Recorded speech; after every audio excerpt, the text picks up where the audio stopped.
એક નિશ્ચિત રકમ 2 વર્ષમાં 7,200 થાય છે, જેના પર વાર્ષિક 20% દરે ચક્રવૃદ્ધિ વ્યાજ દર હોય છે. મૂળ રકમ શોધો. આપણે એમ જ વિચારાય 100 રૂપિયા છે, 20% અને 20%. ચક્રવૃદ્ધિ વ્યાજનો હિસાબ કન્સિક્યુટિવ ટ્રાન્ઝેક્શન તમને આવડે છે. 20, 20 અને 4 કેટલા ટકા થાય? 44%. આ મારું મુદ્દલ છે, આ મારું ચક્રવૃદ્ધિ વ્યાજ કેટલું થાય બાળકો? 44. અને કુલ કેટલા થાય? 144 વ્યાજ મુદ્દલ. અને એના બરાબર આપ્યા છે રકમમાં કેટલા?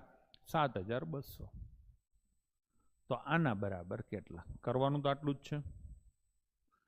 જો વ્યાજ હોય કે ગમે એ હોય, એક હરખા કન્સેપ્ટો તમે શીખેલા હોય ને તો બધાય દાખલા તમે એ રીતે કરી શકો છો.